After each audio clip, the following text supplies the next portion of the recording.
أعوذ بالله السميع العليم من الشيطان الرجيم. بسم الله الرحمن الرحيم.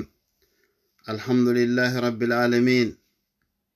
والصلاة والسلام على أشرف الخلق وأعز المرسلين سيدنا ونبينا محمد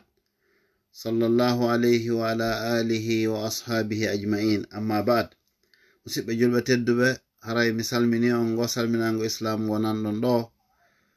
ka kikiɗe amen ɗo Bruxelles ɓawo min gaynde julde futuro.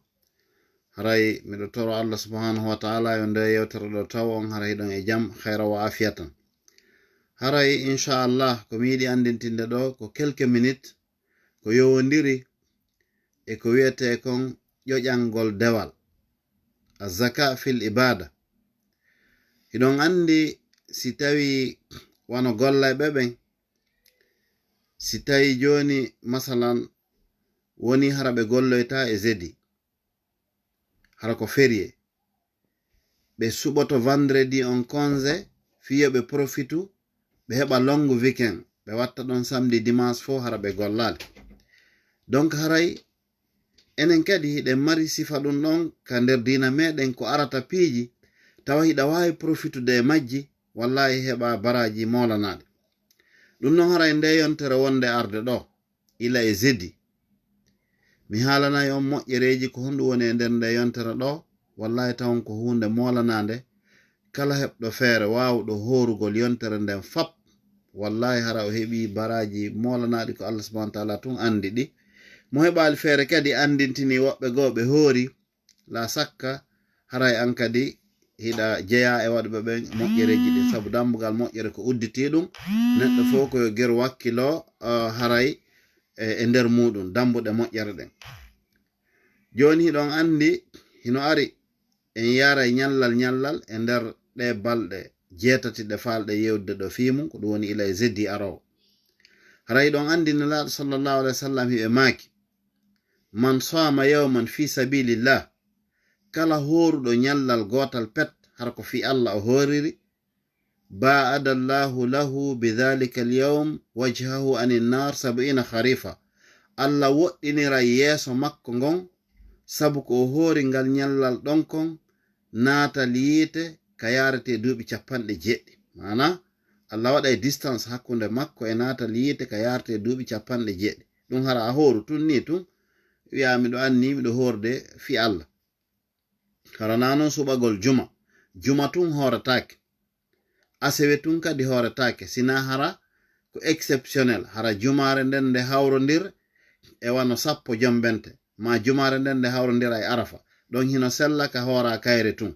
kono si hina ɗum il faut hora nyallal afan juma on, ma ɗum hora nyallal ɓawo muɗum. joni noon hina fi nde nyawore ɗon falɗe yewtude, haray ko baraji ko heɓato kon e ɗi nyalɗi jokkodirɗi ɗo no ɗi ardiri ni.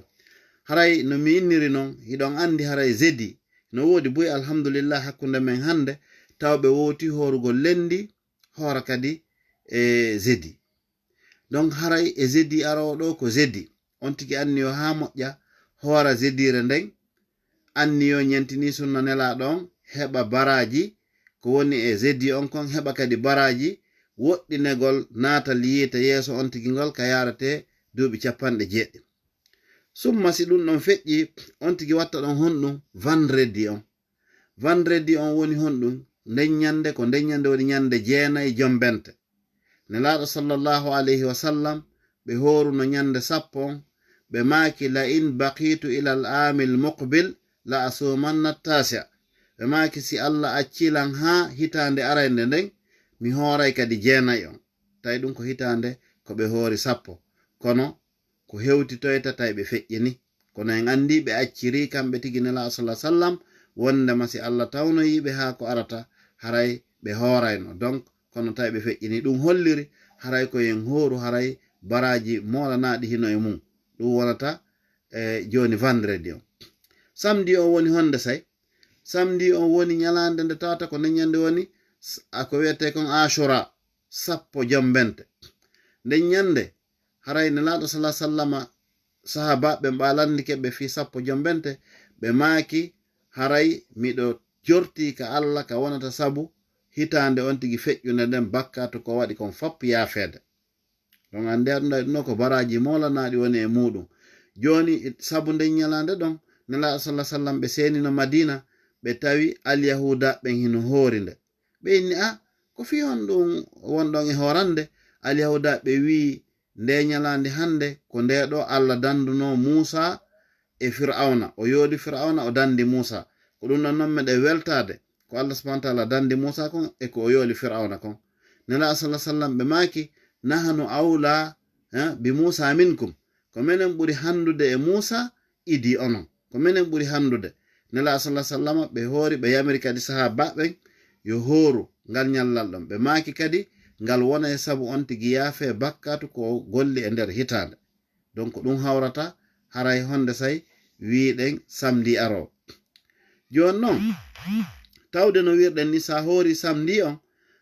hino yiɗa ya hooru bimbinen ñande sabu hino ari façon karmokoɓe no sifori noon no hoorirte mana o asura ɗo haray hino yiɗa ya hooru ñallal avant mum hoora noon asura o ma ɗum hoora ñallal après muɗum haray ko ɗum woni ko karmokoɓen sifi joni noon an haray a hoori asura on bimbinde ñande kadi e dimanche on hoora ɗum haray a woni hooruɗo bimbi asura si a gayni hoorde nde ñande a heɓi ɗin baraji ngal ñallal ɗon kadi ko non hikkude ɗon ko lendi dirat ɗum kadi haray a jeyama e hooruɓe ko wiyete kon sunna alkamisa on déjà a hoorino a watti ɗo lendi a heɓi sunnaji ɗen ɗiɗi a heɓi kadi ñallal ngal tawata Allah subhanahu wa ta'ala woɗɗinayi yeeso magon e natugol yiite ka yarte duuɓi 90 ɗum hawrata e lendire nden donc si tawi on tigi hoori lendire nden ɗon non ha o gayni ko ɗum wonta ñande 12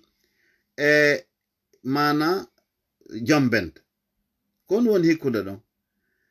e mardire nde woni ñande go'o ñalɗi daneji ɗin hiɗon andi lewru kala hino mari ko wiyete ko ñalɗi daneji al ayyamul bid ɗin ɗon ñalɗi kadi hino tabiti e sunna hoorugolɗi haray nela sallah sallam hiɓe hooraynoɗi ko ɗum woni ñande 13 lewru e ñande 14 e ñande 15 ko ɗiɗo wiyete ñalɗi daneji haray hino tabiti hoorugolɗi hino yiɗa hadisaji buskadi hino ari e muɗum kono fiwata yewtere nde juutu en natta e ɗum hiɗen andi déjà yimɓe ɓen machallah buy hino andi ɗum joni hino hittini karamokoɓe meɗen buywaji ke fi ɗum kono haray ko en andu donc no gaynirɗa lendi on hikka ɗon mardi on a heɓi premier ñallal e ñalɗi daneji ɗin watta ɗon mercredi a heɓi kadi deuxiéme ñallal e ñalɗi daneji ɗin watta ɗon jeudi a heɓi troisiéme ñallal e ñalɗi daneji ɗin ko ɗum woni haray a timmini une semaine ko hoora ɗum woni ila e jeudi arowo ɗo musidɓe julɓe tedduɓe donc haray wakkiloɗen moƴƴa taweɗen e o groupe hoorayɓe o semaine ɗo haray mi fermira yewtere nden honɗum andintingol no laaɗo sallallah alih w sallam ɓe maaki a waddey haray e ko sahabaɓen filli wonde haray nelaaɗo ko ɓe ɓurayno hoorude e lebbi ɗin fap si feƴƴi suumaye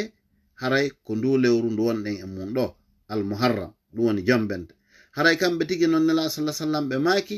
haray afdalu siyam ko ɓuri moƴƴude e korka baada siyam ramadan ɓaawo hoorugol suumaye haray ko ɓuri moƴƴude ko honɗum ko shahrullah alladi tad'unahu almuharram ko ndu lewru Allah wi'etendu jombente ɗo haray no ari e fillayeji wonde nela sallah sallama ɓe hoorayno ndu fop ɗin fillayeji hino ari donc ala kulli haalin haray ko lewru tawaye ndu hino yiɗa moƴƴa hoorugol e muɗum jonti geɓi feere hoori ndu fof kadi fa biha wani ma haray no moƴƴi kono sa heɓali feere yontigi geru heɓa balɗe e mayru surtout yontigi geru wakkilo heɓa o une semaine ɗo no waɗirɗen o coordonné ɗo ni e moƴƴereji ko woni e une semaine on kon fof si tawi ɗum ɗon fof a heɓali haray wakkiloɗa hoora si tawi a heɓali feere ɗum ɗon haray wakkiloɗa hoora honɗum ñande 9 on e ñande 10 on si tawi ɗum ɗon fof heɓaki on tigi wakkilo horay hoore ñande 10 on kono haray wakkiloɗen musidɓe julɓe tedduɓe heɓen nde yontere ɗo wallahi ko baraji molanaɗi woni e mum ko Allah subhanahu wa ta'ala tun andi ko honne hon ɗum woni nder ɗonɗe haray mi toro on kadi feƴƴina noon yewtere nden ɗo woɓɓe goo sabu an sa wawali horude kono a feƴƴinani goɗɗo la sakka haray a woni sabu udditugol dambugal moƴƴere haray a heɓay baraji e muɗum inchallah wa jazakumullahu khairan haray miɗo darno ɗo yewtere nden ha e laawol goo. Wassalamu aleykum wa rahmatullahi taala wa barakatuh. haray ko musidɗo moɗon Ahmad Ba haray immorde e laawol kisal. Jazakumullahu khayra.